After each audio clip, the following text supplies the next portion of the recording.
Súper, súper. Buenísimo. Entonces ya vamos a estar ahí iniciando ¿Comparto la yo la proyección. presentación? ¿Mm? ¿Comparto yo la presentación? Inmediatamente.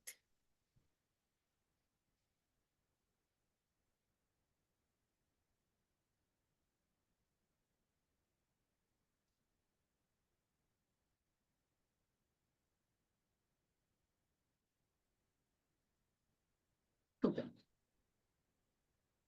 Bueno, mientras tanto, para que vayamos avanzando en la conversación, eh, tal como le señalaba Natalia, la idea de hoy es poder ir abordando a lo menos someramente los temas que vamos a profundizar en el curso y en un comienzo, ¿cierto?, exponer a lo menos los conceptos básicos que debemos tener claros, ¿cierto?, y presentes al momento de abordar este tema, ¿ya?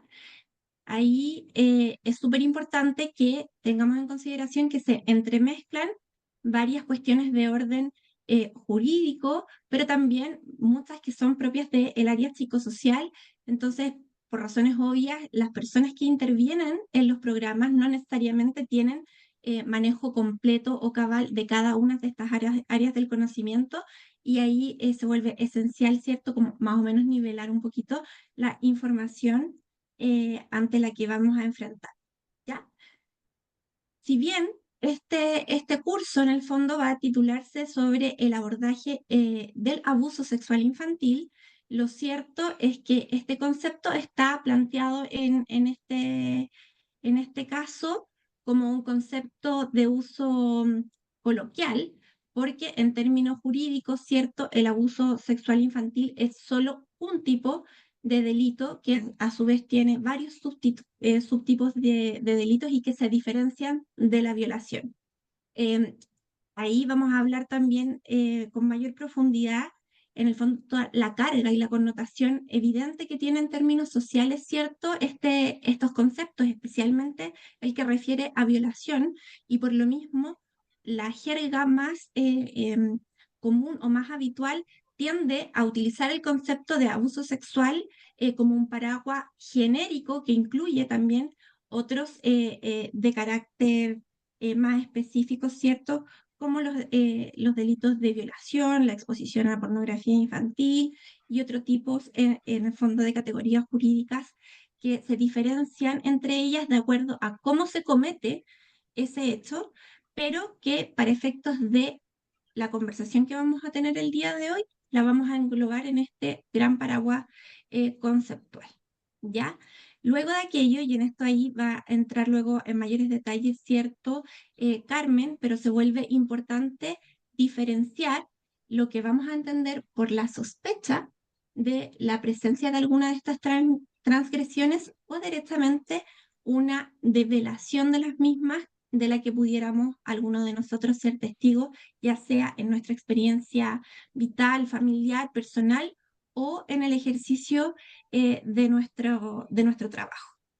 Y en el fondo, como aquello también implica una diferencia en lo que debamos hacer, en cómo desplegarnos, en los momentos en que se vuelva adecuado o no realizar la denuncia y qué información vamos a necesitar para aquello.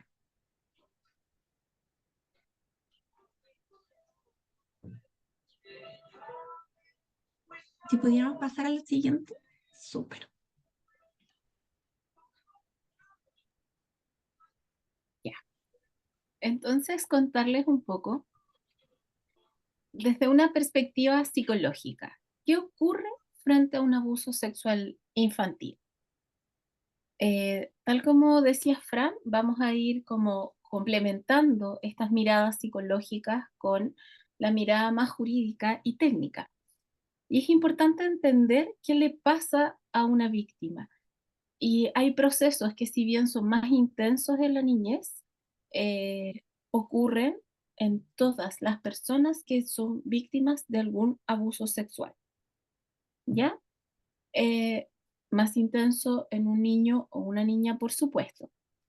Otro aspecto que hay que tener súper en claro es que cuando hablemos de un abuso sexual infantil, nos estamos refiriendo a una persona que tiene entre 0 y 17 años con 11 meses y 29 días, ¿sí? O sea, todo menor de 18 años que sufre un tipo de transgresión en la esfera de lo sexual, vamos a hablar de abuso sexual infantil. Tendemos a pensarlo como en niños pequeños, pero ocurre terriblemente con bebés también y con adolescentes también. Y aunque en su mayoría de las veces las víctimas son niñas, también los niños varones y los niños no binarios también son víctimas de este tipo de abusos. Esa es como tampoco también la invitación de este webinar y de todo el proceso de formación que vamos a comenzar es invitar a develar esos mitos, a ver esos aspectos de la información que a veces se nos quedan en los extremos y no alcanzamos a observar. Entonces, cuando un niño, niña, entendiendo un menor de edad, ha sido víctima de un abuso sexual, en la gran mayoría de los casos, en el más del 85% de las ocasiones, esta persona que comete el abuso además está dentro de su círculo cercano, de su círculo de cuidado. Por lo tanto, genera un estado de confusión y de contradicción. Es decir, chocan en la cabeza dos vivencias. Está sucediendo algo que no me gusta en un contexto de cuidado, de protección y a veces de alegría. Estábamos jugando, estábamos viendo una película, me dio un chocolate y de repente sucedió este hecho que vulnera y transgrede el vínculo. ¿Qué sucede? El cerebro, que todavía no está suficientemente maduro y estas estructuras más lógicas todavía no están listas, no han completado su proceso de maduración, no puede procesar esa contradicción y queda en un estado de bloqueo. Me cuidas y me dañas. Más, menos, igual cero. Queda bloqueado.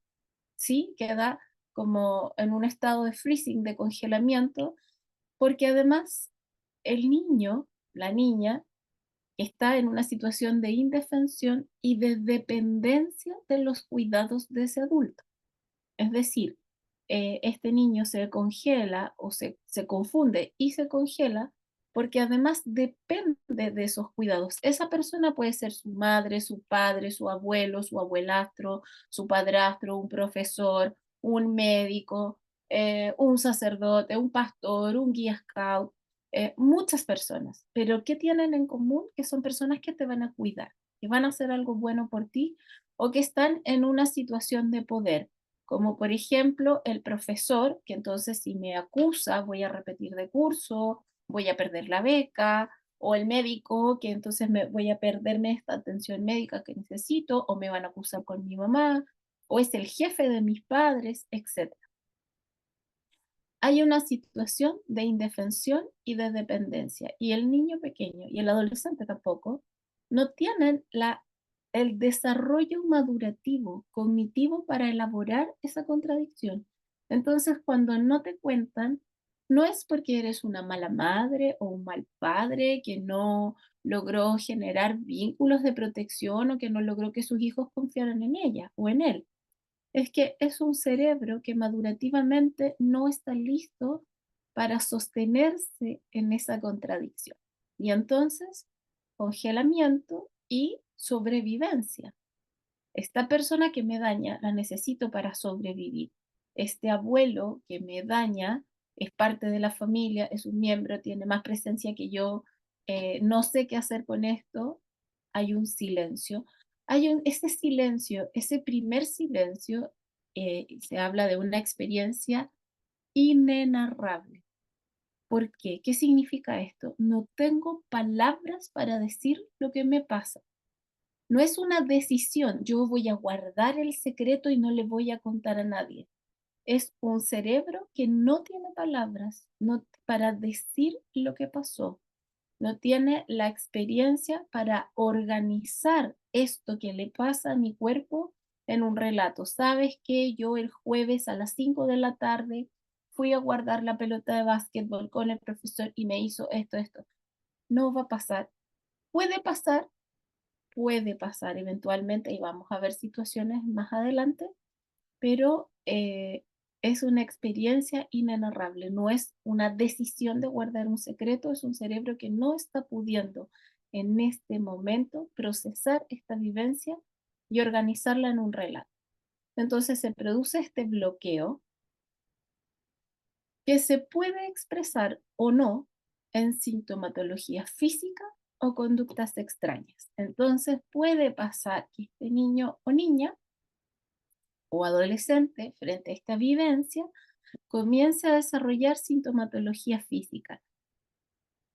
Muy variada, el espectro de la sintomatología que puede desarrollar una víctima es muy, muy, muy amplio. No hay un síntoma que uno diga, si aparece este síntoma, entonces necesariamente estamos frente a un abuso. Lo único, la única señal que es irrefutable e indiscutible es la develación. Por eso hacemos esta diferencia entre sospecha, cuando yo creo que pasa algo, y develación, cuando un niño, un menor de edad, niño, niña, adolescente, me cuenta lo que le está sucediendo. Eso es una develación y ahí es irrefutable, ¿ya? Pero no hay un síntoma que yo diga, aparece este síntoma y necesariamente está ocurriendo un abuso. Hay síntomas que son más indicadores que otros, como por ejemplo eh, un lenguaje muy sexualizado, un comportamiento muy sexualizado, un comportamiento que busca juegos sexuales con otras personas, que busca provocar instancias de acercamiento sexual. Por supuesto que es un gran indicador, pero aún así, si no hay relato, no podemos decir el niño hizo esto, entonces necesariamente ha sido abusado. Estamos frente a una presencia de un indicador, una señal de alerta, ¿ya? ¿Por qué lo digo? Porque a veces las conductas y los síntomas son todo lo contrario a lo que esperamos. Un niño que su sintomatología va a ser la sobreadaptación, es decir, portarse increíblemente bien, maravillosamente bien, y a eso le vamos a llamar sobreadaptación. Y los niños y niñas que hacen ese tipo de sintomatología son mucho más difíciles de pesquisar porque son niños que le agradan al sistema educativo, que se portan bien. Entonces no los vamos a problematizar hasta que de repente pase algo que nos quiebre nuestro esquema. ¿Sí? Ay, Natalia, por favor, avanza a la siguiente.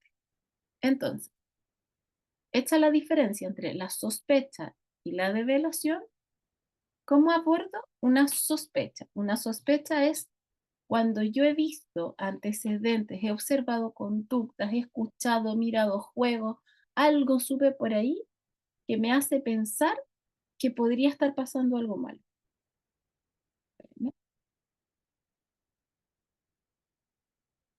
Ahí sí. Sí, pero no tengo relato. La sospecha y la develación, la diferencia es que no hay relato. Cuando hay sospecha, no hay relato. ¿Cómo abordo? Supongamos, puedo ser un médico, puedo ser una psicóloga que está eh, con su paciente, una médica, una profesora, un profesor o un familiar, ya no importa mucho el rol acá.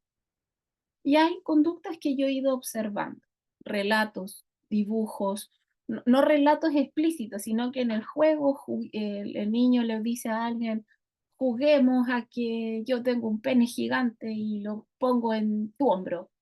You know, evidentemente eso genera una sospecha, genera una alerta, pero no hay un relato, no sé de dónde lo sacó, no me lo dijo a mí, yo justo iba pasando y escuché y me acordé que antes dibujó no sé qué, le pilló un cómic con contenido más erotizado, etc.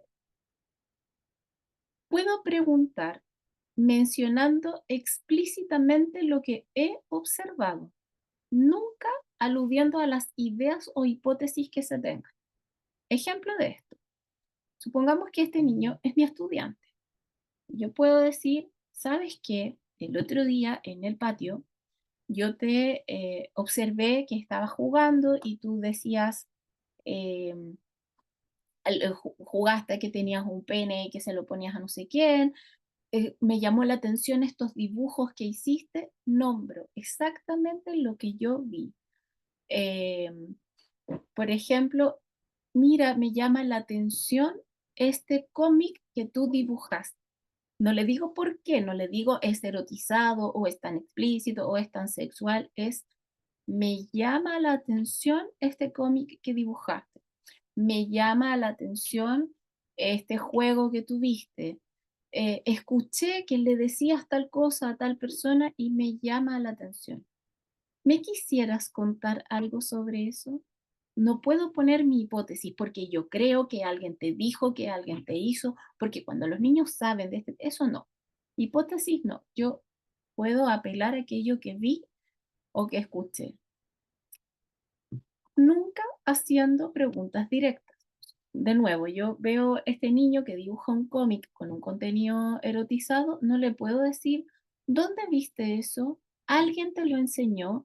¿Eso que tú dibujaste, alguien te lo hizo a ti? Esas son preguntas directas, ¿sí? Una pregunta que se puede responder con un sí o un no. Y eso jamás se hace, nunca, nunca, porque puede generar falsos recuerdos, puede generar confusión. Si es que hubiese efectivamente un abuso, puede alterar el posterior relato. No, es como, me llama la atención, me interesa saber de esto, ¿me quieres contar? Puede ser que el niño o la niña o el adolescente no me quiera contar. Y está bien, no puedo insistir, pero sí puedo ofrecer ayuda, presencia y disponibilidad. Quiero que sepas que estoy pendiente, que estoy preocupada, que estoy atenta, que me interesa tu bienestar. Apelar al propio rol desde el cual se puede ofrecer protección. Supongamos que yo soy profesora. Quiero que sepas que me importa lo que te sucede, que me importa que te sientas bien. Si, si a alguno de mis estudiantes les llegase a pasar algo malo, yo como profesora los puedo ayudar, ¿sí? Por ejemplo, pensemos en que a veces, ojalá nunca, nos tocara tener esta conversación, no en un contexto profesional, sino que con un niño querido, un sobrino, una hija, el amigo de mis hijos, etcétera. También puedo apelar a mi rol. Yo quiero que sepas que estas cosas me tienen preocupada porque te quiero mucho. En un rol familiar sí lo puedo decir, ¿sí? Em, porque te quiero mucho y porque quiero cuidarte. Me importa que te sientas bien. Por ejemplo, yo como mamá a veces le pregunto cosas a mi hijo, me dice, ya, pero ¿y esto por qué te importa? ¿Por qué me preguntas esto? Porque me importa que te sientas bien, que estés contento. Y eso es algo que le machaco en la casa, es parte del relato diario. Me importa que te sientas bien. Supongamos que entonces, ya estamos en este contexto familiar y yo puedo decir, porque yo como soy adulta, si te llegara a pasar algo, yo te puedo cuidar, yo te puedo ayudar. A veces sucede que la víctima, niño, niña, adolescente, eh, está como encontrando el empujoncito, el momento de calma, de orden mental para poder decirte algo y se encuentra con una traba. Y te dicen cosas como, es que te vas a enojar, es que vas a llorar, es que si te cuento te vas a asustar o no me vas a creer, o es que tú vas a estar triste. Y generalmente los adultos dicen, no, a mí no me va a pasar, yo no voy a llorar. Y el niño sabe que eso es mentira, porque los niños son expertos en percibir nuestra comunicación no verbal. Son expertos, porque es la forma de compensar este cerebro que no ha terminado de madurar su lenguaje verbal y lo compensamos, ¿no es cierto? Vamos ahí de a poquito. Entonces, si yo les digo, no, mentira, no me voy a enojar, o no me va a dar pena, o no voy a llorar, etcétera, em, voy a cortar la posibilidad de relato porque no me va a creer, porque no lo va a sentir como algo honesto. Pero sí le puedo decir, "S- no sé lo que me vas a contar, pero si me enojo, te prometo que lo puedo controlar muy bien". Eso es honesto.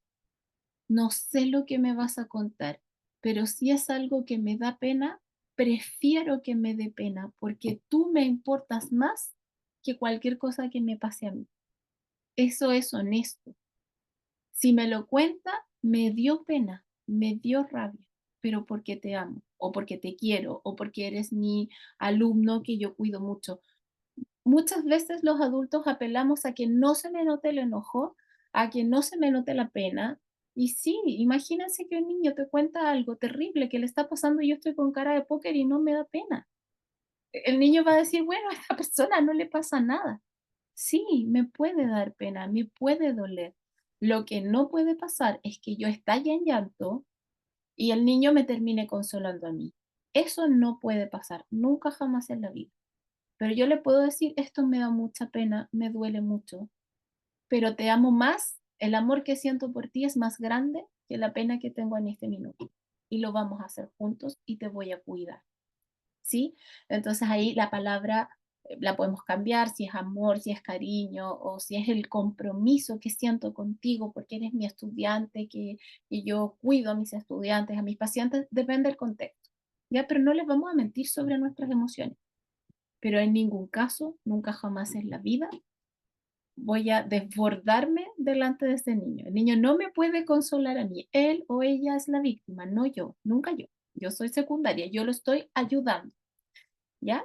Eso es muy, muy, muy importante. Si yo siento que no puedo, devuélvete una nota, que no puedo mantener el control en ese momento, pido un tiempo fuera.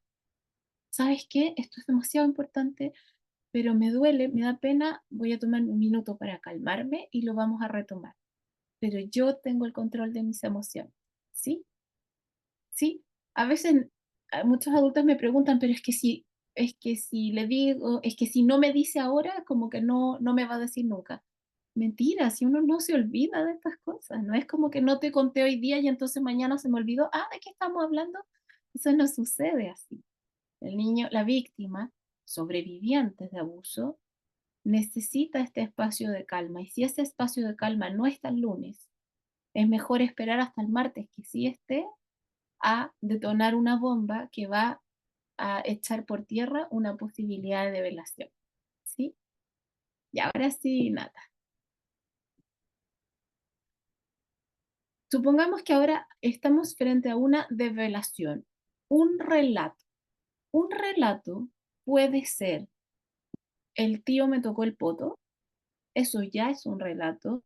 O, ¿sabes qué, Carmen? Te quiero contar que cuando yo tenía 10 años, un día fui de vacaciones a la playa con mis tíos y cuando fui al baño, el tío me tocó el poto y me dijo que no le contara nada. Puede ser así de detallado o puede ser una vez yo estaba mirando los pajaritos y el tío vino y me dio cabritas y me tocó el poto y después cantamos y una cosa súper desconexa, inconexa, extraña, bizarra, eso también es una develación. Si la frase alude explícitamente a una situación de contenido sexual o vulneratorio, sea corta, sea larga, sea elaborada o sea totalmente inconexa, es una develación. No es, y esto es muy importante, no es más válida una que la otra, porque esa develación es un primer momento que una vez que se realice todo un proceso de investigación, que es el que le vas a explicar la Francisca, eso va a ir tomando orgánicamente una estructura. Pero a veces pasa que el adulto recibe esta cosa ambigua eh, y pretende como tener más información. No, una develación, algo tan cortito como el tío me tocó el poto o el relato completo del diario de vida son develación igual. Por lo tanto, yo lo puse con palabras como muy sensibles. Cuida y honra ese momento, porque se está abriendo una puerta al dolor real vivido y a la esperanza de reparación. Ese momento hay que honrarlo. No hay que salir corriendo desesperados, ayúdenme porque está pasando esto, qué terrible, qué espantoso. No, nadie quiere estar en ese momento, nadie. Ni con un paciente, ni con un estudiante, ni con un sobrino, ni con un amigo, nadie quiere estar ahí. Pero si te tocó estar ahí, hónralo, porque en ese minuto tienes la capa de superhéroe que puede salvar incluso una vida. Las personas víctimas de abuso sexual en la infantil las llamamos sobrevivientes porque son muchas las que se suicidan en el camino, porque es una experiencia devastadora, desorganizadora, que les hace mirar la muerte a los ojos. Entonces, honra ese momento, no hay que salir corriendo, no hay que hacerlo perfecto, no hay que hacerlo perfecto, nos podemos equivocar, pero tenemos que estar presentes, disponibles. Muchas personas me dicen, pero ¿qué le digo? ¿Qué le digo? ¿Qué le digo? A veces un silencio presente, yo estoy conectada contigo, estoy en una actitud corporal de escucha y de recepción, es más relevante que las palabras súper rimbombantes que le pudo haber dicho a esa persona. Una de las experiencias más devastadoras que tienen los sobrevivientes de abuso sexual infantil es que su relato las demás personas no lo soportan. Soporten como quien soporta un peso. Es tan grande, es tan pesado que me flaquean las piernas y se me caen los brazos y no puedo sostener ese relato. Entonces el sobreviviente, la sobreviviente me deja de contar y aprende a quedarse callado. ¿Sí? Entonces ese silencio, que no es que no me esté pasando nada, es que puedo con mis emociones, puedo lidiar con la pena, puedo con la rabia, porque lo que más me importa es que tú tengas este momento para decir lo que tengas que decir, entonces este relato es soportable, lo sostenemos entre dos personas y después van a ir llegando este sistema, esta red de apoyo, que es lo que les va a explicar Francisca, que va a hacer que podamos sostenerlo entre todos, entonces ya la carga no es tan pesada y podemos vivir la vida. Por eso es importante. El silencio, la calma, es más relevante que las super palabras maravillosas técnicas de memoria que yo pretendo aprender. Evita de sobremanera interrumpir. Si te están hablando, escucha. Si divaga, escucha. Si pierde el hilo, escucha. Si se queda pegado y hace silencios y pausas incómodas, escucha, escucha, escucha, permite, si se equivoca, si es inconexo, da lo mismo, es una primera vez que está abriendo una experiencia de dolor. Se le están escapando todos los demonios que tiene dentro. No le pidas que esos demonios salgan en filita ordenaditos porque no se puede. Escucha. Evita de sobremanera preguntar y pedir más detalles. No es el momento. No estamos haciendo un peritaje. Es momento que salgan estos demonios que están ahí adentro. No le pidas, nunca jamás, que te explique lo que pasó o que te muestre. A ver, muéstrame cómo te hizo. A ver, muéstrame cómo estabas tú. Muéstrame en qué silla fue. No, eso no se hace. Evita revisar el cuerpo. A ver dónde fue y levantamos la polera, buscamos moretones. No, eso no se hace. Si el relato me da pistas de que hay una agresión física que pudiera estar dejando lesiones, yo le explico lo que va a pasar y vamos al servicio de salud a constatar lesiones. No yo en la casa, nunca jamás en el colegio con un paciente, nunca en un colegio, nunca jamás en la vida vamos a fotografiar a un niño ni vamos a buscar lesiones. Tampoco nunca, nunca, nunca corroborar la información. O sea, si el niño me está diciendo que esto fue el lunes y yo creo que el lunes le tocaba fútbol, yo no le voy a preguntar, oye, pero el lunes te tocaba fútbol, yo solo escucho, ¿ya? Eh, no me voy a poner a llorar y no me voy a poner a amenazar. Voy a matar a este desgraciado cuando lo pille. Eso lo conversamos entre adultos, porque es válido sentirlo y es válido desearlo. Pero no le voy a decir eso al niño, porque el niño va a sentir que si le pasa algo a quien cometió la agresión es su responsabilidad. Entonces nunca lo vamos a decir delante del niño. Tampoco voy a ir a llamar a otra persona porque voy a cortar este momento. Y esto es muy importante. No le vamos a dar abrazos ni ningún contacto físico iniciado por mí. Si es el niño el que busca un abrazo, el que busca cobijarse, el que me tiende la mano, lo voy a contener. pero yo no voy a tomar la iniciativa porque me está hablando de algo que le pasó en su cuerpo, sin su permiso.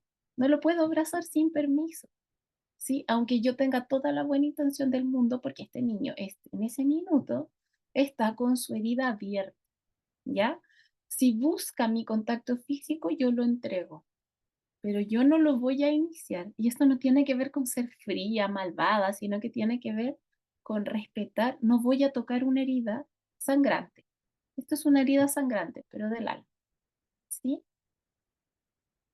Dale nada. Carmen, antes de pasar a ¿Vale? la siguiente, yo quería preguntarte, ¿y qué pasa si uno hace estas cosas?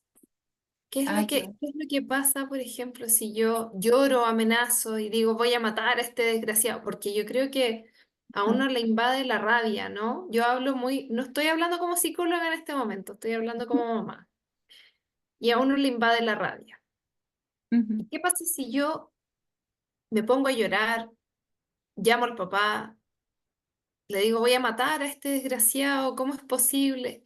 ¿Qué ujú. genera eso?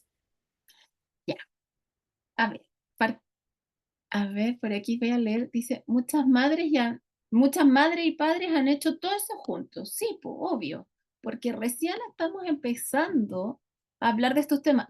¿Cómo acompañar una develación? A mí me la preguntan psicólogos expertos que tienen un montón de años, pero recién estamos entrando como en la sutileza y en los cuidados específicos que requiere una situación así. Así que es súper válido equivocarse, es súper válido, es súper posible.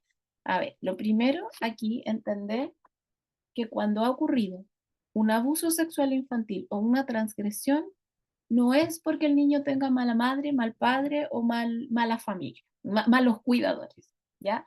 En algunos casos sí, evidentemente hay negligencia, pero no es la tónica, no es la tónica, ¿ya? Entonces, si a mi hijo, ojalá nunca toco todas las maderas que tengo aquí cerca, si a mi hijo lo llegaran a abusar alguna vez en la vida, y de verdad toco todas las maderas y me prendo vela a todos los santos para que eso nunca pase, no es porque yo sea mala mamá, ¿ya? Y si al momento de develar yo cometo los mismos errores que llevo 20 años diciendo que no los cometamos, tampoco es el fin del mundo. ¿Ya? Porque los seres humanos tenemos la maravillosa capacidad de reparar nuestros errores. ¿Y cómo los reparamos? Primero sabiendo que me equivoqué.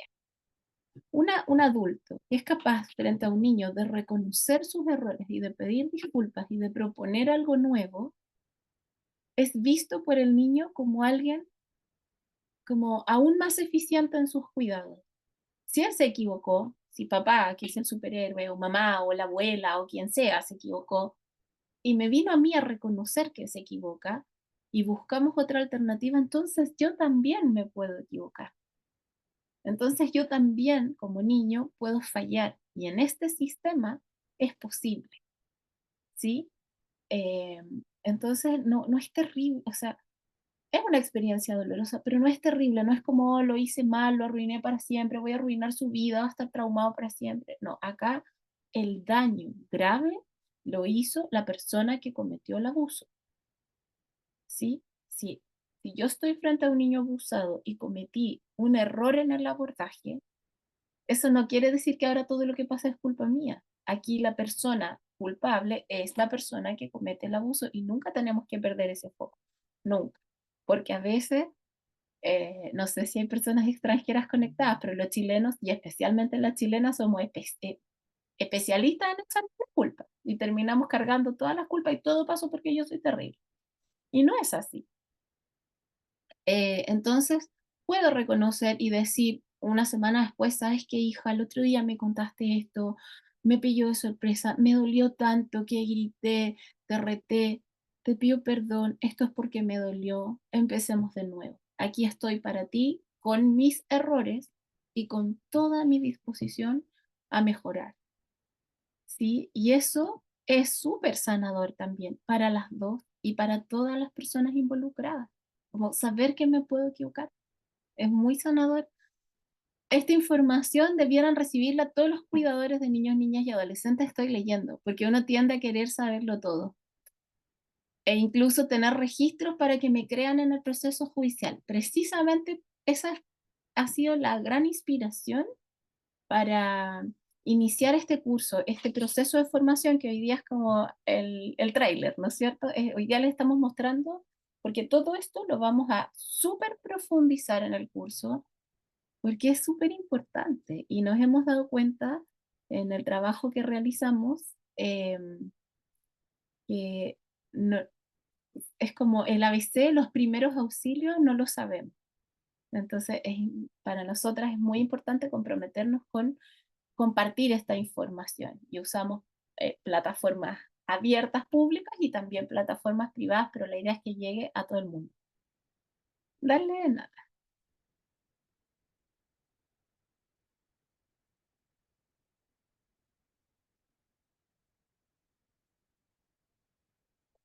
Ya. Seguimos entonces cómo abordamos esta develación. Hoy este es un error que se comete un montón. Evita hablar sobre historias de abuso que conozca. Uy, fíjate tú que en este colegio la otra vez pasó lo mismo, o si es en la familia, uy, fíjate tú que el abuelo también hizo eso. No, no, no es momento de hacer construcción histórica, yo solo escucho lo que me están contando, no me pongo a narrar lo que a los demás les pasó. Sugerencias de acción. Agradecer la confianza. Gracias por confiar en mí, gracias por contarme esto, etcétera. Ya dijimos que no hay que interrogar, como dónde fue, qué pasó, cuántas veces, nada de eso. Pero sí puedo decir, ¿hay algo más que te hayas acordado y que me quieras contar? ¿Hay algo más que quieras, que me quieras agregar, que te hayas acordado justo ahora, que a lo mejor al principio no me quisiste contar, pero ahora sí, como hay algo más? Así de amplio, no detalles, nunca detalles, ni fecha, ni día, ni lugar, ni que tenías puesto, ni con quién estaba, nada de eso, solo un general, hay algo más. Explicar cuál será el paso siguiente. Si yo soy de la familia, bueno, le vamos a contar a tal persona, o si esta situación podría implicar lesiones físicas, ahora vamos a ir al CEFAM, al hospital, a la clínica, donde sea, para que te revisen y vean si hay algo malo que quedó en tu cuerpo, o ahora si yo soy profesora, le vamos a conversarlo con la psicóloga y vamos a llamar a tu familiar, como depende cuándo me lo haya, depende en el contexto en el que ocurre esta develación, es el paso siguiente. Pero yo le tengo que contar el paso siguiente, porque si no es pura angustia. Si no empieza a operar esta fantasía de te conté y no ha pasado nada y no te importó, ¿sí? Y a veces pasa que los adultos además no quieren que se note que tienen pena, o que están tristes, o que están enojados, entonces, y empiezan a hacer cosas, pero no le dicen a los niños para no preocuparlos. Entonces el niño llega a esta conclusión, no le importó y no hizo nada, porque no se enteró, ¿ya?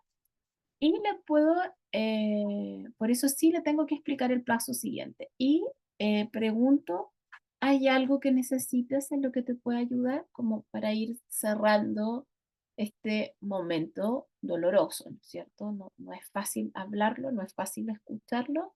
Entonces le vamos a dar un cierre como bien mm, confortable, ¿sí? Vale, ya. ¿Cómo en el cotidiano podemos prevenir prevenir un abuso o favorecer una detección temprana? Voy a partir por la noticia, por la mala noticia. No podemos, no hay nada, no existe una herramienta que a mí me asegure que nunca, nunca, nunca a mi niño querido lo van a abusar. Lamentablemente eso excede a nuestro control. Lo que podemos hacer es bajar mucho la probabilidad, el riesgo, ¿no es cierto? Y podemos también entregar a los niños y niñas herramientas para poder contarnos un poco más a tiempo aquello que les ha sucedido. ¿Cómo lo vamos a hacer? Con educación emocional. El niño tiene que conocer mínimo 3 emociones: agrado, desagrado y confusión.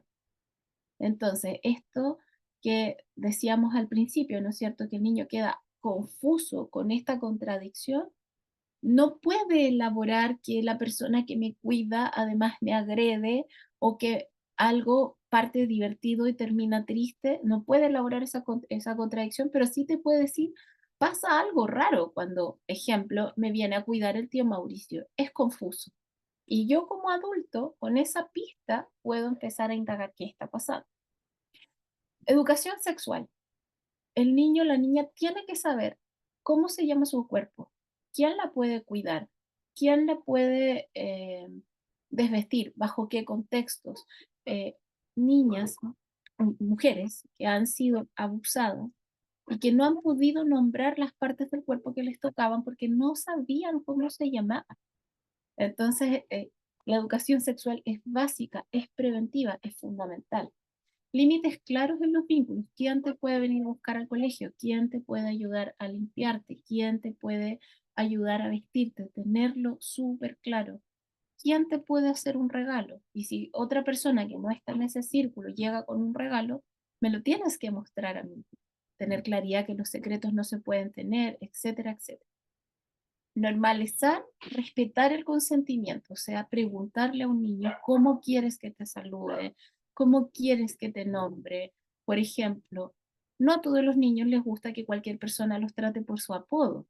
¿Cómo quieres que te hable? Y eso va generando un círculo de protección donde el niño ya no está a merced de los adultos, sino que tiene voz.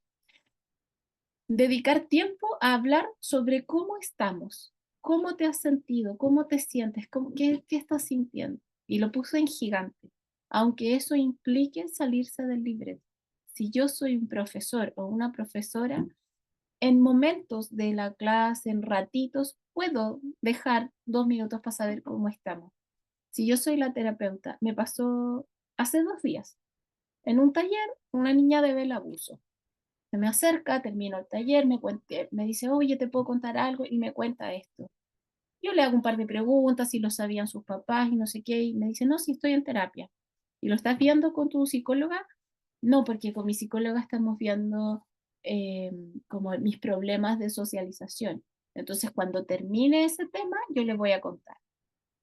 Es súper importante que, claro, ella, bueno, hice todo un abordaje, etcétera, etcétera, pero si esa psicóloga está ahí con el foco de que estamos viendo socialización y no abre nada más, ese momento no va a aparecer. Entonces es muy importante que nos permitamos salirnos del libreto y darle este espacio a hablemos de cómo estamos, hablemos de la vida, qué serie estás viendo, qué monitos animados te gustan, oh, qué linda tu polera nueva, quién te la regaló, para que el niño tenga la vivencia concreta, y con eso estoy diciendo los otros 2 puntos que están abajo, de que a mí como adulto me importa su mundo, me importa saber de ti y por eso conozco el cantante que te gusta, conozco el libro que estás leyendo. A lo mejor no voy a ver una serie contigo, pero por lo menos sé que estás viendo la serie y cuando me hablas de un personaje sé de lo que me estás hablando, entro en tu mundo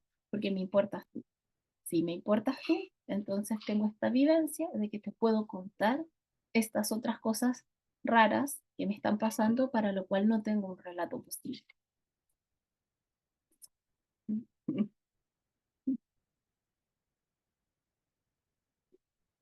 Fran, te doy el pase. Sí. Súper. Muchas gracias, Carmen.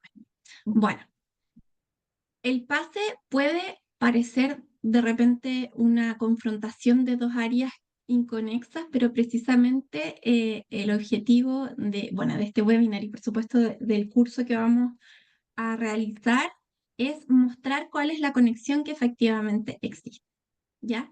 Entonces, primero que todo, y más bien un poco cerrando las ideas planteadas también por Carmen, es súper importante, teniendo la claridad de aquello que se ha presentado, de que todo aquello puede suceder de distintas formas, dependiendo de los contextos, de aquel adulto o adulta que efectivamente recibe o recoge esa información, dependiendo de las características que tengan esos niños, niñas o adolescentes, de cuáles son sus contextos en general de vida, la lógica en el fondo de sus rutinas, de cotidianeidad, etc. Y esto es indispensable tenerlo presente porque en general este tipo de delitos, ¿cierto? Cuando lo vemos desde lo jurídico, tienen construidas ideas de cómo sucede, quiénes lo cometen y cómo se comportan las víctimas de ese delito. Entonces, tal como aquí señala en la imagen, no existen sintomatologías estándar, tal como lo ha señalado Carmen, que si bien pueden haber ciertas sintomatologías que sean mayormente indicativas de algunos elementos u otros, estos además varían en cómo se manifiestan, pasando, ¿cierto?, a la afirmación de que no existe un tipo de víctima que sea estándar y que además, en general, las personas, ¿cierto? Y aunque suene obvio, no está tan claro, pero efectivamente niños, niñas y adolescentes son personas y funcionan bajo la misma lógica de lo que nosotros entendemos, ¿cierto? En general, de la idea de personas que tendemos a utilizarla para referirnos a los adultos, pero que en el fondo también aplican en todos los sentidos a la infancia. No existe un tipo de niño, de niña o adolescente estándar que podamos en el fondo conocer de libreto cómo va a expresar las situaciones de esta naturaleza. Porque además de la variabilidad propia de las personas, estas pueden presentar además características adicionales a su vida, aparte en el fondo del hecho de ser víctima de violencia sexual. Puede tratarse de niños o niñas que tengan algunos desafíos de aprendizaje, neurodiversidad, alguna clase de discapacidad, alguna enfermedad crónica, etcétera, ¿cierto? O sea, vemos cómo se presentan los factores propios de la complejidad del ser humano al momento de entrecruzarse con estos otros elementos. Y esto en general es importante en los delitos, ¿cierto? Sobre todo en estos delitos que son aquellos que ocurren en contextos de secretismo, ¿cierto? Pero se vuelve aún más crítico cuando se trata de la infancia, porque ante la infancia, en el fondo, son los adultos quienes desplegamos los elementos de protección, de cuidado y de detección, y por lo tanto, no tener en consideración cómo atraviesan estos otros factores en las lógicas de eventuales develación, nos pueden generar, y en la práctica en definitiva es lo que sucede, una subposibilidad de valorar la presencia de estos indicativos que a lo mejor bajo la lógica estándar sí pudiéramos identificar. Entonces, la idea, ¿cierto?, sobre la sintomatología, las características de la persona y la forma en la que se pueda llevar a cabo un proceso de develación, es esencial, ¿cierto?, tenerla bien desagregada.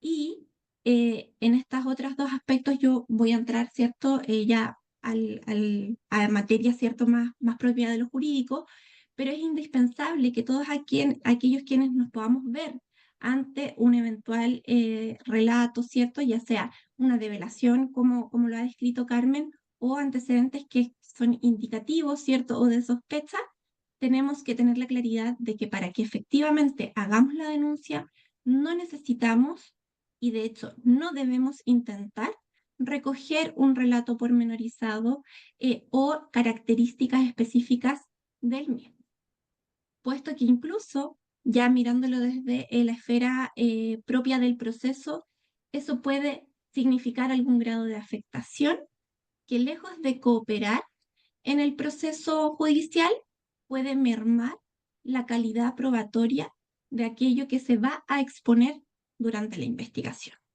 Y esto, en términos súper concretos, sucede de la siguiente manera. Yo soy hoy, por ejemplo, una profesora en un colegio. Yo recibo esta información por parte de una niña del curso, ¿cierto? Me señala expresamente, por ejemplo, que usando el mismo señalado por Carmen, que cuando va el tío Mauricio a la casa, ¿cierto? Esto es confuso, me siento incómoda, me saca la ropa, etc. Si yo, profesora, tengo conciencia del deber de denuncia, pero no tengo una formación adecuada respecto de cómo se maneja, muy probablemente lo que voy a querer hacer es recoger más antecedentes. Porque en atención a cómo los adultos en general nos relacionamos con las institucionalidades, creemos, por razones obvias, ¿cierto?, que para poder activar la institucionalidad tengo que tener una información suficiente, contundente, ¿cierto?, que merezca la pena no voy a hacer esto por nada, ¿cómo voy a armar este problema sin tener ningún antecedente? Y en definitiva, sin quererlo, y probablemente por querer hacerlo bien, ¿cierto? Indago, trato de recuperar antecedentes y de alguna manera hacer una especie de ejercicio previo, de filtro previo de esa información. Pero cuando hacemos ese ejercicio, necesariamente, lejos de recopilar elementos probatorios, por decirlo de alguna forma, los contamino, porque en ese ejercicio, ¿cierto? Influyo en cómo ese niño o niña va elaborando ese relato, en cómo va cuajando esos antecedentes y si con aquello yo decido efectivamente hacer una denuncia o incluso esperar más elementos para hacerlo, en el momento en que esa denuncia se haga, indefectiblemente, el relato o los elementos de develación pueden verse de manera significativa alterados. Esto es especialmente importante desde que entra en vigencia la ley de entrevistas videograbadas, que es aquella que regula la manera en la que se recogen las declaraciones en las infancias cuando se trata de delitos de carácter sexual u otros delitos de carácter violento, ¿ya? Y esa instancia es una instancia que procura ser lo más inmediata posible desde el momento de la denuncia, que está regulada de una manera muy expresa en la norma, en la ley en el fondo, y que tiene como objetivo recoger información sin que ésta haya sido procesada o que haya sido procesada en la menor medida de lo posible, por una parte, para resguardar su calidad y en segundo lugar, para evitar, ¿cierto?, que esa víctima deba estar declarando de manera reiterativa en el tiempo. Porque a veces los adultos esperamos que los niños cuenten las cosas de la forma en la que los adultos lo harían. Entonces, si el adulto no describe, no sitúa, perdón, si el niño no describe, no sitúa la temporalidad, no le pone nombre o apellido correcto a las cosas, etcétera, entonces no me parece suficiente. Pero lo cierto es que en gran parte de las ocasiones y dadas las etapas vitales en que esos niños puedan estar y en sus características particulares, probablemente su capacidad descriptiva o su posibilidad de entregar un relato tiene todas esas limitaciones. Y por lo tanto, incidir en cómo ese niño relata la información para, a nuestro juicio, sea más clara, lo que hace es eliminar elementos de credibilidad. ¿Ya? Entonces, si yo tengo una niña, por ejemplo, de 5 años, que utiliza lógicas de juego para expresarse respecto de cómo ha ocurrido la dinámica del delito, que a lo mejor hace expresiones que son metafóricas, dibujos, acepciones como distintas a conceptos que como adultos conocemos, ¿cierto? Lo va a explicar con una mucho mayor y real coherencia ideoafectiva en su relato, a que ponerle un nombre y un orden cronológico y a situarlo contextualmente, a describir el lugar, etcétera, porque cuando ese niño yo lo hago elaborar el relato, al mismo tiempo lo hago eliminar o reducir la coherencia, ¿cierto?, con su propia etapa, su desarrollo y su edad vital al momento de declarar. ¿Ya? La entrevista videograbada tiene como objetivo captar ese momento de una declaración, por decirlo, entre comillas, en bruto. ¿Ya? Y bueno, también tenemos que tener la claridad de que estos mitos o estos sesgos y estereotipos también pesan sobre las personas que cometen el abuso.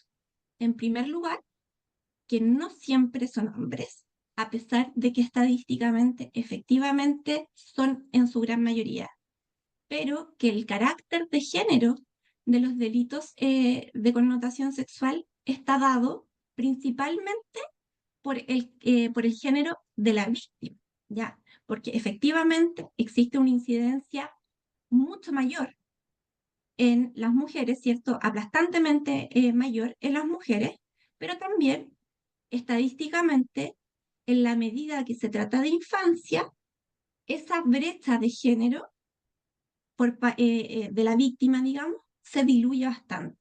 Y vemos como niños y niñas son víctimas de delitos de esta naturaleza en una proporción mucho más aquilatada, ¿cierto?, que en mujeres y hombres adultos. Y por su parte, sucede lo mismo en cuanto al género de quien comete efectivamente el abuso. Y esto es relevante no solo en el fondo por el hecho mismo de desmitificarlo, ¿sí? Y de dónde ponemos los resguardos, sino de dónde no los ponemos. Porque a veces que se trate, en definitiva, de una persona que es mujer, genera una eventual falsa confianza o un eventual descuido, ¿cierto? Que pudiera originalmente haberse desplegado solo por el hecho de que se trate de una mujer. Por lo tanto, esta reflexión es importante no para entonces decir, bueno, entonces no solamente lo hacen los hombres, no tengo que siempre desconfiar de los hombres, porque en el fondo los medios de resguardo no se tratan de desconfianza, se trata de protección, sino de que además ese razonamiento tenemos que desplegarlo sin distinción respecto de aquella persona que, por ejemplo, se quede al cuidado o interactúe con niños, niñas y adolescentes. Por otra parte, además, respecto de eso último, en cómo caracterizamos también a las personas que eventualmente son agresoras, ¿ya? Que no vamos a encontrarnos con el estereotipo propio asociado a quien es un agresor sexual, ¿cierto? Que fuese una persona antisocial, desadaptada, que fuera evidentemente, ¿cierto? Alguien que no funciona dentro del circuito como del flujo normal o entendido como normal en la sociedad, ¿verdad? O que tiene alguna clase de patología o de trastorno, etcétera, porque todos esos elementos no están necesariamente presentes en quienes cometen este tipo de delitos y de hecho está muy claramente determinado que no existe ningún aumento en la presencia de alguno de estos rasgos en la población, por ejemplo, penal em, que han sido condenadas a los delitos sexuales, ni tampoco cuando se investigan necesariamente esos procesos. Es decir, si por ejemplo existe una presencia de 5% a nivel mundial de las patologías de salud mental, en la población penal muy probablemente se mantiene un 5% de presencia, es decir, no tiene un determinante específico, porque no todos los pedófilos son agresores sexuales y no todos los agresores sexuales son pedófilos. En el fondo, existe una asociación entre esos dos conceptos por razones obvias, pero en términos de cómo se caracterizan, estos tienen diferencias importantes. Esto es relevante para efectos de cómo distinguimos eventuales abusadores, para efectos de la credibilidad que le damos del relato de la infancia, ¿cierto? De no, él por supuesto que no, si él es súper normal, él es profesor, él tiene 2 hijas y es súper amable, etcétera, ¿cierto? Como para que en el fondo la característica del agresor o de la agresora no nos genere un descrédito en el relato, y por otra parte, que no intentemos en términos probatorios, ¿cierto?, durante un proceso de investigación, relevar esos elementos como aquellos que pudieran indicarnos la efectiva culpabilidad de alguien, porque, por ejemplo, si sometemos a agresores pericias psiquiátricas o exámenes de esa naturaleza, muy probablemente todos van a estar siempre dentro de la curva de los estándares más normales. Ahora sí.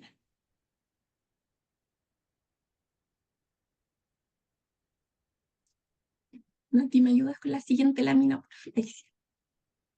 Entonces, ¿cómo engranamos estas dos áreas? Ya lo que bien ha referido Carmen y cómo abordamos la existencia o la necesidad de un proceso judicial dentro de esta situación. Porque obviamente cuando hablamos de la existencia de un delito y todo lo que pueda generar aquello en un proceso cierto judicial, una investigación, etcétera, y aquellos que además tengan alguna clase de obligación de denuncia, y en todos aquellos elementos que pudieran efectivamente recopilarse en algún momento o entregarse o ponerse a disposición del sistema, tenemos la claridad, ¿cierto?, que aquí lo central de la situación probablemente no va a ser el proceso judicial, ¿cierto? Tenemos un deber de denuncia, tenemos una obligación, pero la centralidad de lo que está sucediendo no va a ser el proceso judicial, va a ser probablemente, ¿cierto?, la situación psicosocial y emocional de la víctima, cuáles son sus necesidades inmediatas, los procesos que puedan desplegarse para la contención que corresponda, el acompañamiento, ¿cierto? La reelaboración del evento traumático, en cómo vamos generando y desplegando elementos también de reparación, las redes de apoyo, etc. Pero, por otra parte, el proceso judicial está, existe, es deseable y además, en muchos de los casos, ¿cierto?, estamos obligados a efectivamente iniciarlos. ¿Cómo dialogan estas dos situaciones? Es lo importante, ¿cierto?, a precisar y a conocer. Aquí es muy relevante, ¿cierto?, visualizar que la lógica de lo judicial y lo psicosocial responde a todas las lógicas que se encuentran presentes en las cuestiones de derechos humanos y de género, que obviamente son aplicables de la misma forma a infancia, y es una disociación entre lo que nos parece lo racional y lo emocional, ¿cierto? Aquello que es de relevancia pública y aquello que en realidad es un problema privado, aquello que es en el fondo objetivo y aquello que es de carácter subjetivo, como si no dialogaran, estuvieran disociados o de alguna forma incluso se entendieran como sobrepuestos o contrapuestos, ¿ok? Entonces, está instalado respecto de estos delitos que el proceso judicial lo que hace es arrastrar a las víctimas por la institucionalidad y también dañar sus procesos reparatorios incluso.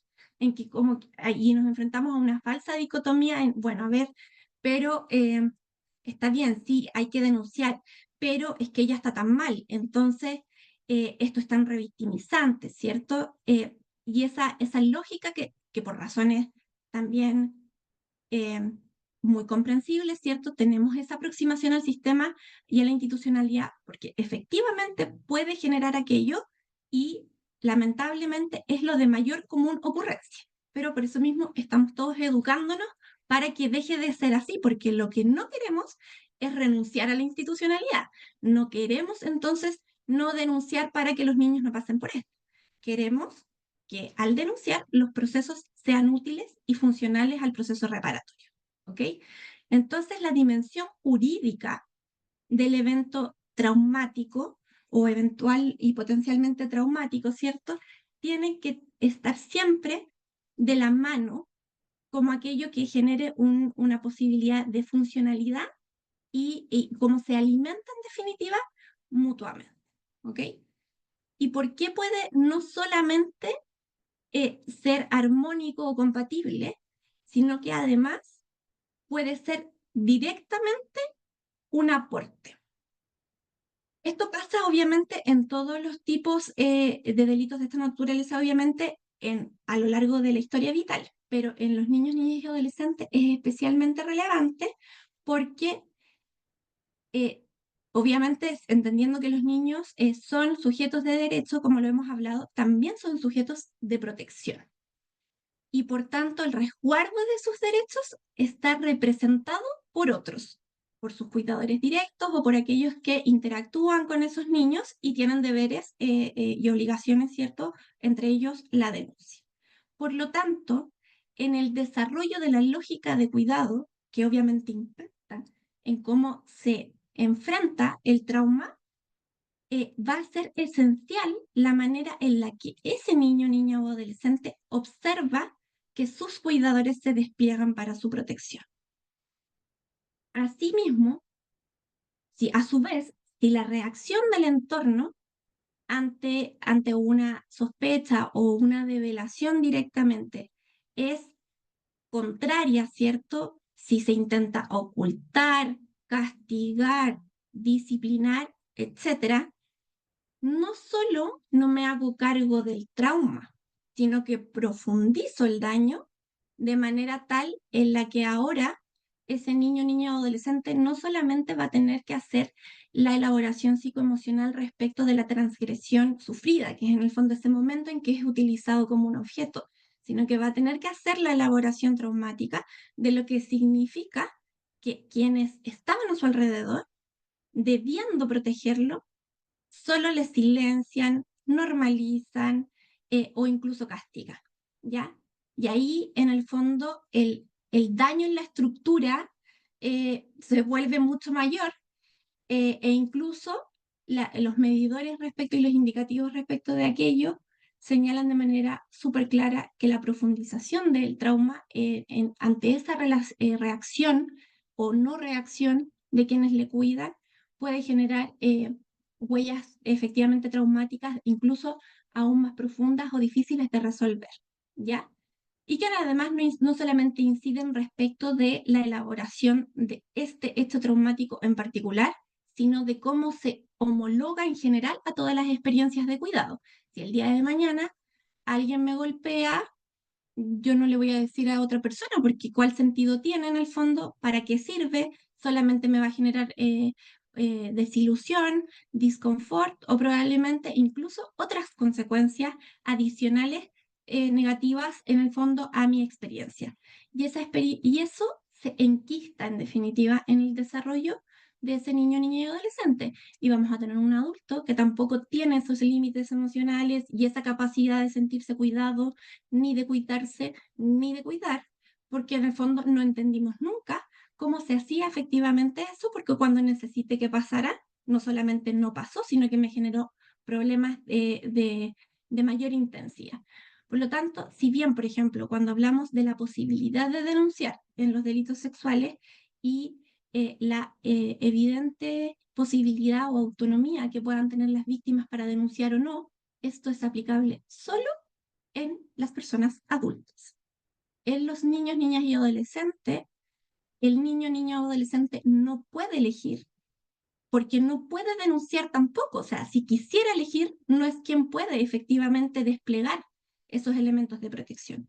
Por lo tanto, quienes le cuidan son quienes que toman esas decisiones, ¿cierto? Y esas decisiones y ese despliegue es lo que le muestra a ese niño, niña o adolescente si está siendo cuidado o no, ¿ya? Y así como yo le enseño a un niño o a una niña desde muy pequeño que cada acción tiene una reacción, que cada cosa eventualmente tiene una consecuencia en el mundo real, ¿cierto? Que si algo se cae y se rompe, no se puede arreglar, o hay que botarlo, o si es que se puede arreglar, esto es lo que pasa, ¿cierto? O sea, los niños van desarrollando desde muy pequeños en otros aspectos muy distintos y mucho más básicos, ¿cierto? La lógica de la acción-reacción, la causa-consecuencia, ¿cierto? Eh, y al poco andar, obviamente en términos más o menos básicos, dependiendo de la etapa vital y el estado del desarrollo de ese niño o niña en particular, también se va entendiendo que existen instituciones, que existen sistemas, que hay gente que se pueda denunciar, hay gente que comete, que hace cosas que se pueden denunciar, que esas cosas cuando se denuncian eventualmente se pueden castigar, ¿cierto? Esa es información que en general la infancia maneja en términos más o menos básicos desde bastante tempranamente. Por lo tanto, ¿qué posibilidad tengo de integrar cognitivamente toda esta información con que yo estoy siendo víctima de tal situación y nadie está haciendo nada al respecto? Y la institucionalidad no está activada para mí, no está haciéndose todo lo que se tiene que hacer, no existe la posibilidad de que esa persona eventualmente sea sancionada. ¿Cómo explico en el fondo esta idea que tengo de cómo funciona el mundo con la experiencia que yo estoy viviendo? Por lo tanto, la coherencia que tiene que haber en torno al proceso judicial debe ir siempre en orden a cómo se despliega como una estrategia de cuidado. Ahora, ¿eso significa que necesariamente vamos a obtener resultados específicos o vamos a tener un comportamiento determinado durante el proceso? Por supuesto que no. Hay a veces situaciones en que el niño finalmente no declaran en los juicios o que los procesos no se sostienen por decisiones de la institucionalidad o que incluso llegando a un juicio el tribunal no condena, por ejemplo, pero ahí la responsabilidad está afuera, está puesta en la institución, está puesta en la institucionalidad, está puesta en el curso del proceso, no en, em, no en el despliegue de la función y del deber de cuidar a ese niño o a esa niña. Por lo tanto, la experiencia se va a integrar evidentemente de una manera distinta. Y por eso, en el fondo, es que de esa forma es importante darle valor al hecho de estar realizando un proceso por sobre los resultados que eventualmente pudiéramos obtener de eso. Y voy a ir contestando al tiro con las preguntas que estén bien relacionadas con lo que estamos hablando. Y ahí se nos pregunta cómo se le muestra a la infancia, ¿cierto? Que la institucionalidad ha sido puesta en marcha, especialmente si son pequeños. Bueno, si bien no soy psicóloga, me tomaré el atrevimiento, Carmen, tú me puedes corregir siempre, tú lo sabes. En nuestra experiencia, ¿cierto? En general, no hay nada que un niño no pueda serle explicado. Solo hay que determinar cuál es la explicación adecuada para su edad y su etapa del desarrollo, principalmente para que pueda entenderlo, ¿cierto? Y para que la sobreinformación no perjudique en el fondo su posibilidad de comprender aquello que se le está exponiendo. Pero si ya estamos en una circunstancia en que hay un niño o una niña que ha pasado ya por el propio hecho de estar develando o haber indicios o haber sospechas, o sea, ya estamos en un proceso, por alguna razón ya hay una denuncia, ¿cierto? Ese niño o niña está esperando saber qué están haciendo los adultos respecto de la información que ha sido entregada. A veces los adultos como que le tenemos un poco de miedo a los niños, y es súper entendible, entonces no queremos volver a hablar de eso que les dolió, ¿cierto? Si les duele, a lo mejor no vamos a tocar el tema, no vamos a meter en el fondo el dedo en la herida, pero si mira, si está tan bien, está tranquilo, etcétera. Pero a ese niño no se le va a olvidar, ¿ya? Eso no va a desaparecer de su experiencia. De alguna forma, eso está en su experiencia igual. Por lo tanto, lo honesto, lo adecuado, lo considerado además, con la confianza, como decía Carmen, que de haber, en el fondo lo considerado con la confianza que esa persona ha desplegado o ese niño ha desplegado en mí, ¿cierto? Es mantener el contacto y la información respecto de aquello que es de relevancia. Ese niño o niña de una forma u otra sabe que eso es de relevancia. Yo le di la relevancia, idealmente en el momento en que obtuve esa información, lo coherente, lo lógico, es que las cosas relevantes no desaparecen. Por lo tanto, hay alguna manera en la que esa información se puede sostener, decidiendo, ¿cierto? Por supuesto, cuál es esa información, si tenemos acompañamiento terapéutico, ir conectando, ¿cierto? Con aquello. En nuestra experiencia como abogadas litigantes, nosotras en el fondo, yo soy parte de un estudio jurídico y nos dedicamos exclusivamente a estas materias, y yo particularmente me dedico casi exclusivamente a los delitos sexuales y delitos violentos. Hay que relacionarse con los niños, eh, obviamente de una forma diferente, claro está, ¿ya? Pero los abogados, las abogadas, las personas, las terapeutas, los trabajadores sociales, las personas que están en las organizaciones que investigan, tenemos que conocer a los niños con los cuales estamos trabajando de sus causas. Tienen que saber cómo nos llamamos, tienen que saber cuáles son nuestras caras, ¿ya? Tenemos que poder recoger sus intereses y sus necesidades de manera directa, ¿ya? Si bien yo no le voy a preguntar a una niña, a un niño, oye, mira, ¿qué opinas tú? ¿Te parece si aceptamos un juicio abreviado o si en realidad simplemente nos vamos a juicio oral? Por supuesto que no le voy a preguntar eso, pero sí puedo decirle, oye, ¿y tú qué te gustaría y qué quisieras hacer? Y si tú pudieras decidir, ¿o qué te gustaría con qué te sentirías más tranquilo? ¿Qué te importa a ti que el tribunal sepa?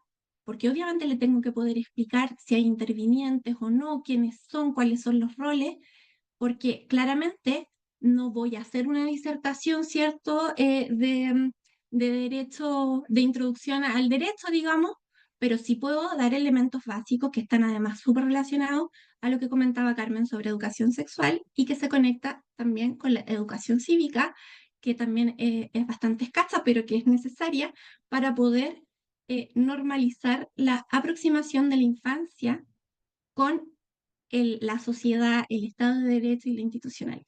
Carmen tiene ahí toda levantadita la mano. Sí, quiero agregar algo muy cortito y muy como específico. Eh, como esto, cómo le explicamos a los niños es importante, especialmente si son pequeños, contarles la estructura. Como esta semana vamos a ir donde, por ejemplo, un detective o una detective que te va a preguntar cosas de lo que te pasó y tú confía en esta persona. Yo voy a estar en la sala de afuera haciendo no sé qué. Sí, luego vamos a ir como las estructuras, el paso a paso, eh, y contestar sus preguntas. Oye, y mamá o papá o tía o quien sea, ¿en qué, ¿en qué está? Están investigando. ¿Y no me han llamado? No, es un proceso lento. Cosas concretas. Lo que nunca les vamos a decir es qué se habló en el juicio, en la instancia, en la declaración, qué dijo la otra persona. Oye, ¿sabes qué? Perdón si hay algún Mauricio en esta sala, yo solo agarré un nombre al azar, como, perdón. Oye, ¿sabes qué? El tío Mauricio dijo que no sé qué. Nunca, no le vamos a decir esa minucia, ese detalle, solo la estructura. Ni siquiera un adolescente, es como, ¿por qué tengo que lidiar con lo que dice la otra persona? ¿Qué me importa a mí? Saber que esto es importante, saber que esto está en ejercicio, que se está moviendo y que se están cumpliendo las partes, ¿sí? Es como avisar si vamos a estar en una fase lenta, que significa que me van a llamar hoy día y no voy a saber nada hasta 4 meses, te aviso, mira, en este momento esto va a ser lento y no vamos a ver, supongamos que la Fran es su abogada, y no vamos a ver a la Fran como hasta después de Halloween, porque además los niños funcionan, la temporalidad es con algo de lo que se puedan agarrar. 4 meses no tiene ni un sentido. Después de Halloween o después de cuando volvamos de las vacaciones de verano, es algo que pueden conectar. Y listo. Y nunca, nunca, nunca lo que se está declarando en el juicio. Oye, tú dijiste que no sé qué, no sé cuánto. No, no, eso no es necesario, esa es una minucia que no corresponde, etcétera. Sí les podemos decir que, como reforzar que es importante que se sientan bien, que pueden opinar, y es súper importante lo que dice la Fran, de que nos tenemos que vincular con los niños, niñas y adolescentes. O sea, si yo soy terapeuta de niños, niñas y adolescentes, yo tengo que saber lo básico, cuál es su lenguaje y cuál es su lenguaje. Tengo que saber que están jugando FIFA, tengo que saber que están jugando Brawl Stars, tengo que saber que se comunican por Twitch y que están escuchando a la Karol G. Y no significa que yo voy a ir a escuchar a la Karol G ni me voy a instalar Twitch. Significa que cuando ellos me hablen esas cosas, yo no les puedo decir, ¿qué me estáis diciendo? Porque entonces, si yo no estoy en su mundo, no, le estoy comunicando que no me importa. ¿Sí? Es importante, o sea, si estoy viendo ahí un icono de los octonautas, como de ahí agarro el ejemplo. Si un niño pequeño viene con un monito de los octonautas y yo le digo, oh, es Dachi, listo, gané 20 pasos de confianza. Esta persona es adulta, no se está haciendo la simpática, no va a jugar conmigo, ni se va a poner a ver monitos animados conmigo, pero entiende mi código. ¿Sí? Y a lo mejor no necesito ser experta en monitos animados, pero necesito como mínimos, mínimos, como saber quién es el cantante de moda, saber cuáles son las redes sociales de moda, entender esos códigos, porque hacen que es como que tengamos un espacio horizontal de encuentro, donde Mm. yo puedo, esta persona que me va a venir a hablar de mi dolor y va a buscar un espacio para que yo exponga mi dolor, porque este dolor es mío, ya se va a ir de lo más tranquilo con su casa, a lo menos habla en mi idioma y no tengo que buscar cómo traducirle esto terrible y extraño que me está pasando para que lo entienda. Esa responsabilidad de traducción la tenemos que tener los adultos. Entonces tengo que tener recursos, y esos recursos puede ser, dependiendo del contexto, puede ser lápices, puede ser plasticina, puede ser entender el código de cuando me están hablando de los monitos o de la canción o no sé qué. Si el niño me dice, oye, es que sabéis que me siento como Charlie de Herstopper, no tengo idea quién es Charlie de Herstopper, por lo menos voy a googlear y voy a saber, porque me está diciendo algo importante para él en el código que puede decirme. Y el esfuerzo de traducción, ojalá caiga en mis manos como adulto, que tengo más herramientas y que no estoy con esa herida abierta y no se la doy a él. A ver, ¿cómo explícame cómo se siente Charlie de Herstopper? Y ya lo perdimos, ¿sí? Eso nomás quería contar. Sí, Continúe nomás. muchas gracias, Carmen. Y además de el vocabulario, también son las características de ese niño o niña concreto, ¿ya? Sobre todo, bueno, y esto también lo vamos a abordar mucho más profundamente, obviamente, en el curso, pero todas las personas somos distintas, tenemos características diferentes, elementos que nos entrecruzan, ¿cierto? Y que puedan variar muchos aspectos de esta materia en particular, de partida. ¿Cómo es la educación sexual o cómo es procesada la educación sexual para ciertos niños o niñas, ¿cierto? ¿En qué características tenemos? Hay niños y niñas que son más tímidos, ¿cierto? Otros que puedan ser más verbales, otros con aquellos con los que se interactúan con mucha más facilidad con adultos, etcétera. Y ahí, ¿cierto? Como lo mencionaba hace un rato, hay que entrecruzarlo con otros elementos presentes en la vida de ese niño o de esa niña, ¿ya? Por ejemplo, y esto es algo que hemos comentado harto con Carmen, nos encontramos en un momento, en un periodo, digamos, súper desafiante para las instituciones en las que existe mucha más información con la que la infancia dispone, mucha más interacción y muy temprana con el mundo, por lo menos a través de medios digitales, ¿cierto? Avanza ese desarrollo o ese acercamiento a la era digital de una manera mucho más rápida, incluso en los menores de edad que en los adultos. Nos vamos quedando atrás muy rápidamente sobre cuáles son las plataformas, cuáles son las conversaciones, cómo se interactúa a través de esos medios. A la vez, esto, para bien o para mal, ha significado muchas cosas, ¿ya? En cómo hay un acercamiento más temprano a cierta esfera de temáticas, también que hay mayor conciencia en algunos segmentos, ¿cierto?, sobre los derechos propios, por lo tanto, esa idea que tengo de una lógica infantil de los 80, de los 90, es muy distinta a lo mejor a los niños del 2020, ¿cierto? En cómo relatan sus experiencias, en cómo conciben un poco más el mundo, ¿cierto? Y cómo los vamos caracterizando, ¿ya? Porque la infancia en general ha sido un homogéneo, un tratado como aquellas personas, o más bien ni siquiera personas, aquellos proyectos de personas. Eso son seres que están esperando ser adultos, más que la experiencia de la infancia propiamente tal. Y ese paradigma es un paradigma que evidentemente ha ido variando afortunadamente en el tiempo y hemos podido ir caracterizando a la infancia. Y de ahí, por ejemplo, lo altamente común que se ha vuelto la detección de algunas condiciones o enfermedades crónicas, ¿cierto? Desde la primera infancia, la neurodivergencia, la variedad que existe dentro de los diagnósticos o tratamientos, etcétera, que se hagan a cuestiones de salud mental, a todo el espectro de la neurodivergencia, ¿cierto? A cómo tenemos entendidos hoy día a los niños, niñas y adolescentes y por tanto, cómo les transmitimos la información, cómo creemos que ellos procesan esa información y cómo ellos se relacionan de vuelta con el mundo. Por lo tanto, espero esta cosa determinada. Y lo cierto es que yo necesito conocer a ese niño o niña en particular para poder generar estrategias de cómo comunicarme y de cómo poder entender aquello que se está recibiendo por parte de ese niño o niña. Entonces, si nosotros participamos o somos intervinientes desde cualquier rol, ¿cierto? En un proceso judicial, por ejemplo, yo necesito saber cómo es ese niño. ¿Cómo es esa niña? ¿Es tímida? ¿Es extrovertida? ¿Le gusta hablar con adultos? ¿No le gusta? ¿Tiene alguna neurodivergencia?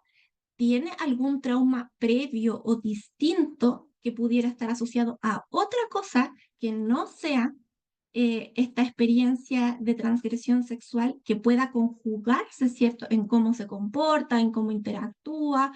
Es la hija única, es la mayor, es la más chica.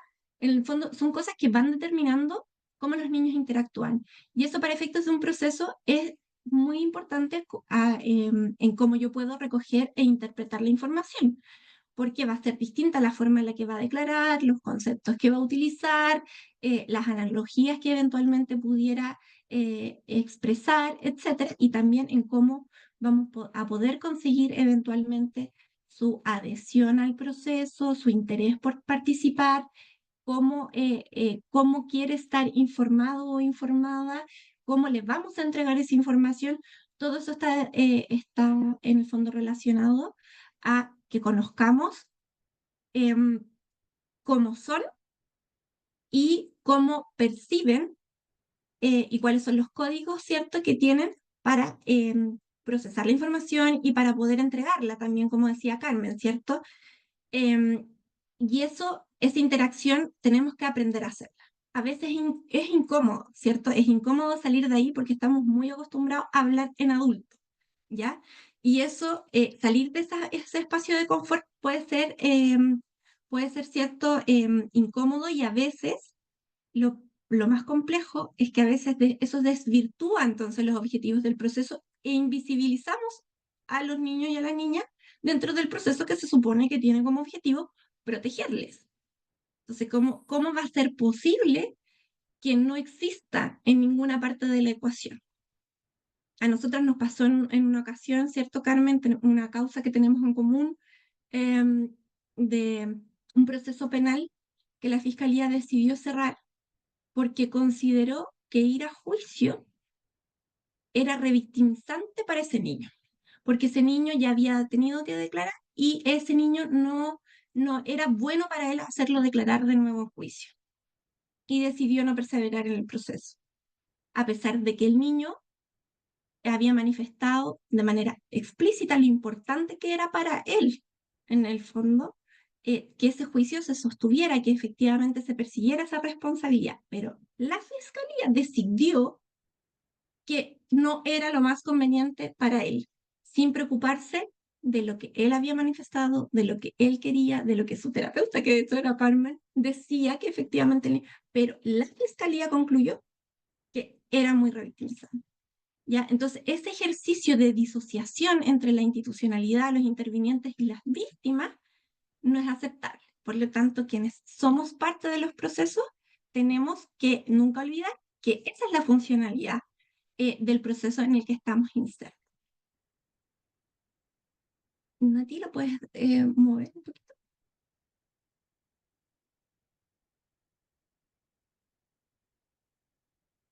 Ya. Súper. Entonces, todas las personas podemos denunciar delitos sexuales que tengamos conocimiento, sospecha, ya sea de manera directa o indirecta, ya todos. Pero existen personas que, en razón del rol que tienen obligación a efectivamente realizar esa denuncia, y la no realización de esa denuncia tiene consecuencias jurídicas y o disciplinarias, ¿cierto? Dependiendo de lo que se trate. Por lo tanto, es muy importante que quienes ejerzan funciones de ese tipo eh, tengan claridad y conciencia de la obligación que les asiste y puedan desplegar en el fondo el sistema, no solamente para resguardar todos estos elementos que ya hemos hablado, ¿cierto? Que por sí solo es más que suficiente, pero también para efectos del cumplimiento cabal de las funciones y no arriesgar además consecuencias sancionatorias. La ley 21.057, que es que regula gran parte de estas materias, que es lo que principalmente establece, es la regulación de la entrevista videograbada y de todos los elementos que se relacionan con este tipo de delito. establece que tienen la obligación de denunciar todas las personas que tengan conocimiento directo o indirecto, ya sea de indicio, sospecha o develación, ¿cierto? Que son estos estadios que ya hemos ido conversando de la ocurrencia de un delito sexual. Y estos son, en general, todos los tipos de funcionarios públicos, ¿ya? Es una obligación transversal al solo hecho de ser funcionario público. Y más especialmente, pero no solo siendo público, sino que también de carácter privado, a educadores o educadoras y profesionales en general del ámbito de la salud, ¿ya? Y cuando hablamos de personas que son de la salud y de la educación, no estamos hablando de profesorado y médicos o médicas, ya estamos hablando de todos los tipos de profesionales que puedan estar como en este ecosistema, ¿cierto? Profesores, los directores, ejecutivos en el fondo de la rama educacional, los asistentes de educación y el personal de salud, obviamente, médicos, enfermeras, personas de la psicología, trabajadoras sociales, etc. Y esto, obviamente, en la medida de que tomen conocimiento de aquello en el ejercicio de las funciones relacionadas a todo eso. O sea, si yo soy profesora y me entero de alguno de estos elementos del hijo de mi vecina, no pesa sobre mí la obligación de denuncia en esa misma calidad, pudiendo obviamente denunciar por como cualquier otra persona puede hacerlo, ¿cierto? Sin que esa obligación pese de manera específica respecto de mí, si el conocimiento de esa información ha sido una fuente distinta que la ejecución de las funciones relacionadas a la obligación, ¿ya?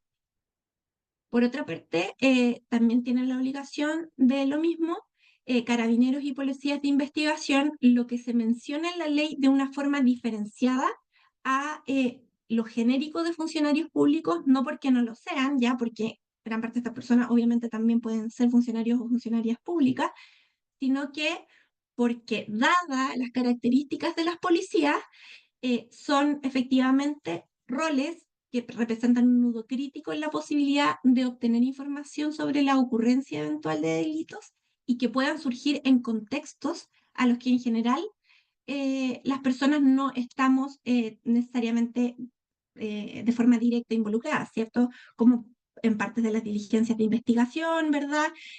Cuando existe acercamiento a cierto núcleo familiar por un antecedente, por ejemplo, una denuncia de violencia doméstica, y a partir de esa denuncia surgen en las gestiones de investigación otros antecedentes que pudieran dar cuenta de este delito, también existe la obligación diferenciada, ¿cierto?, de realizar esas denuncias.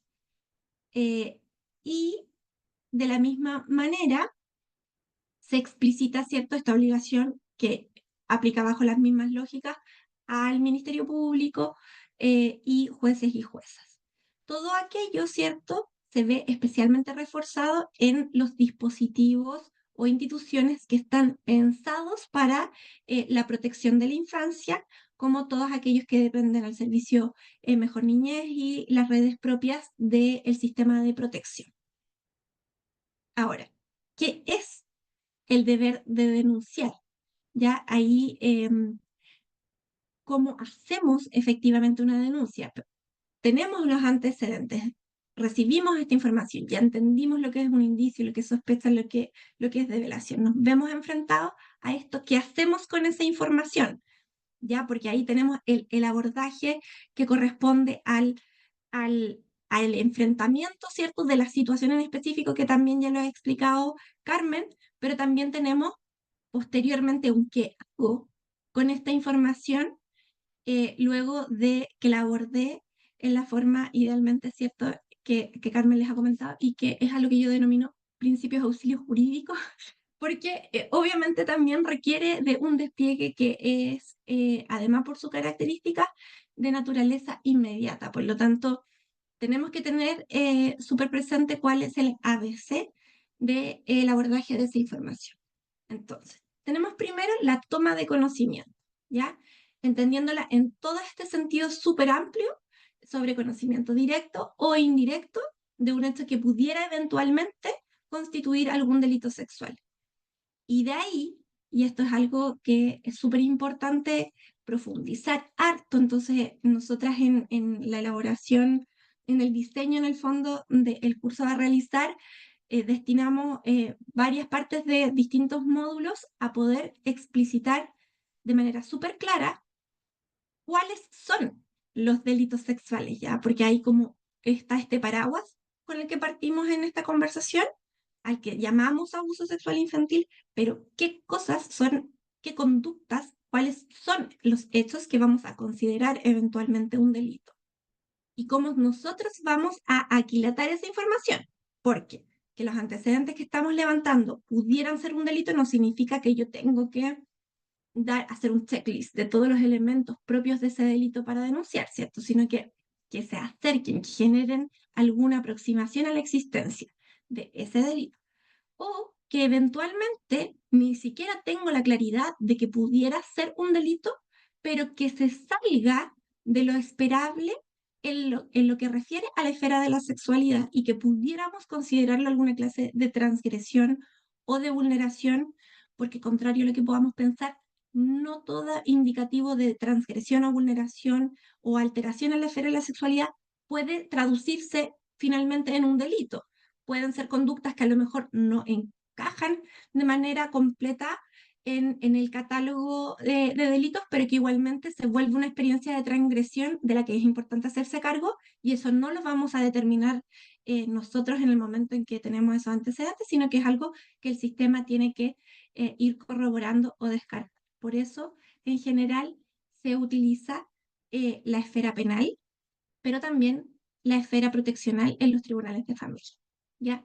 Entonces, tomando conocimiento de aquello, se debe consignar esa información en la manera en la que se obtuvo, sin modificarla en ninguna forma, y se debe presentar de manera inmediata ante las autoridades competentes, que pueden ser el Ministerio Público, las policías, los tribunales, y en la denuncia se debe indicar quién es la víctima, cuáles son los hechos que se ha conocido de la forma precisa en la que se han conocido, ¿cierto? Y los datos del presunto o presunta agresor, si es que efectivamente se conocieran, y si es que no se conocen, evidentemente se debe manifestar en esa forma, procurando siempre la confidencialidad y la protección de los datos y la individualización de esa víctima, y precaviendo con ello también las responsabilidades o eventuales consecuencias legales que le asisten a quienes no cumplan con esta obligación. Y esos son en definitiva los elementos esenciales a consignar. En el curso vamos a también a derechamente redactar denuncias para que podamos entender bien cómo se hace aquello y así mejorar la eficacia y la eficiencia de las denuncias a realizar y eventualmente de los procesos que se puedan dar curso tanto en sede de familia como en sede penal. Uy, súper. Tremenda, tremenda, tremenda presentación. Muchas gracias. ¿Saben qué quiero? Me gustaría y me encantaría que pudiésemos tomar fotitos de todos nosotros aquí, así que quienes estén en condiciones y tengan ganas de prender sus cámaras, sería maravilloso. Sería súper bonito. Gracias a todos quienes están aquí haciendo esta ronda de fotos.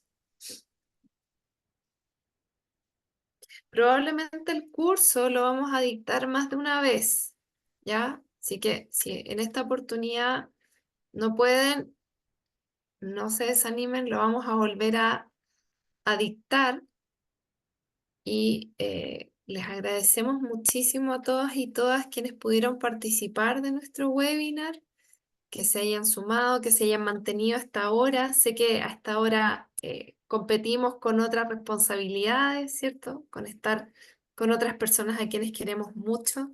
Así que les agradezco nuevamente en nombre de Francisca, en nombre de Carmen, y les recuerdo que se registren en nuestro formulario para que les hagamos llegar su certificado de participación por estas 2 horas de formación que sin duda fueron una pincelada, pero van a ayudar a un mejor manejo. Muchas gracias a todas y todas y por mi parte me despido. Buenas noches. Chao a todos y todas, muchísimas gracias. Esperemos verlo más adelante. Ya sacaste la fotito, ¿cierto? Porque Sí. yo sé, Chao, chao. no te había Gracias. visto. Ya, cuídense. Chao. Muchas gracias. Buenas noches.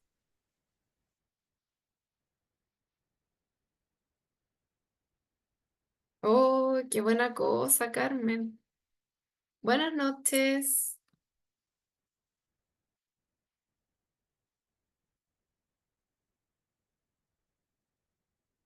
Adiós, adiós.